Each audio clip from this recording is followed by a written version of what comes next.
2 Pedro Kapitulo 3. Nagsaad ang Ginoo nga mobalik siya. Minahal kong mga igsoon, kini ang ikaduha kong sulat kaninyo.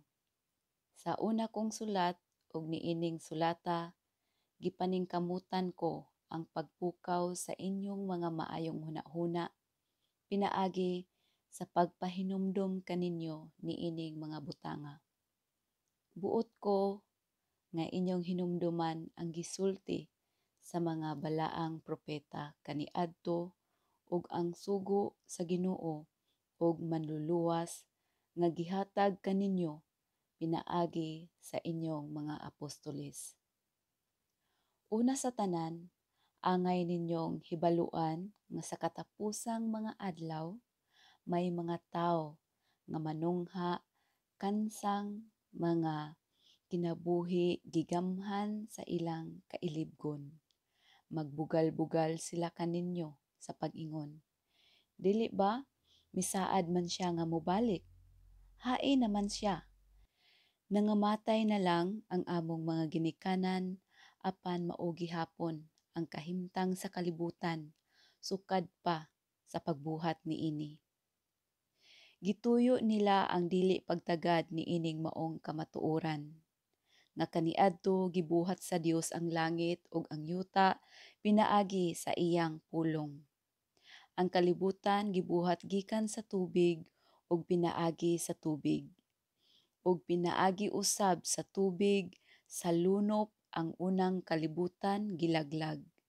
Apan pinaagi usab sa pulong sa Dios ang kalangitan ug ang yuta nga atong nakita karon gitagana aron laglagon pinaagi sa kalayo. Giandam kini alang sa adlaw nga ang mga dautan hukman ug laglagon.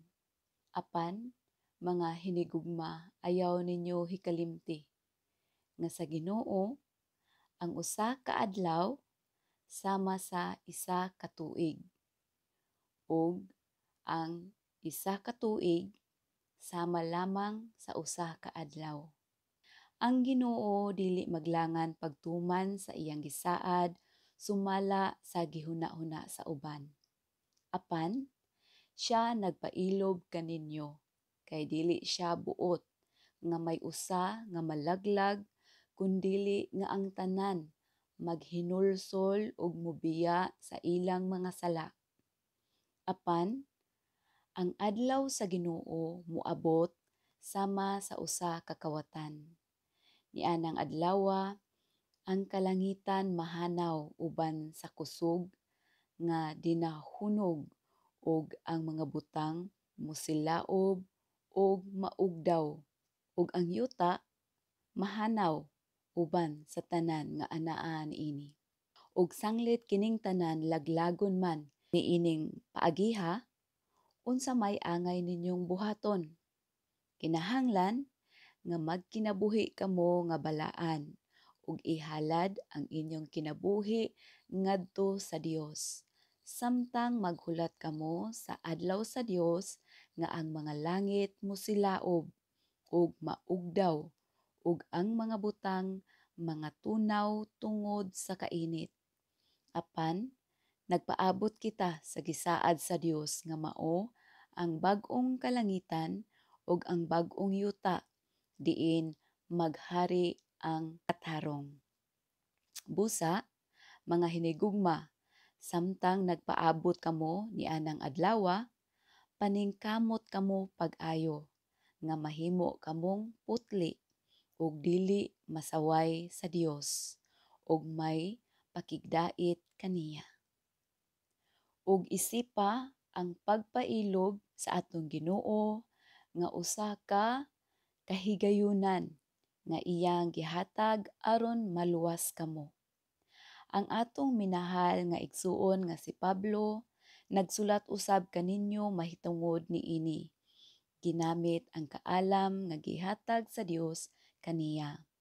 Kining mga butanga iyang gihisgutan sa tanan niyang mga sulat. May mga butang nga lisod sabton sa iyang mga sulat. Gituis kini sa mga walay alamag ug sa mga mabalhinon sama sa ilang gihimo sa ubang bahin sa kasulatan ug sa ingon nagtukmod sa ilang kaugalingon ngadto sa kalaglagan.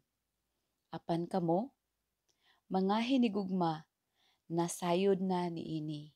Busa, pagmatngon aron dili kamo madala sa mga sayop sa mga malapason sa balaod ug mahulog gikan sa inyong lig-on nga baruganan. Padayon hinuon kamo sa pagtubo diha sa grasya ug kahibalo sa atong Ginoo ug manluluwas nga si Hesu Kristo. Kay iya man ang tanang dungog hangtod sa kahangturan. Amen.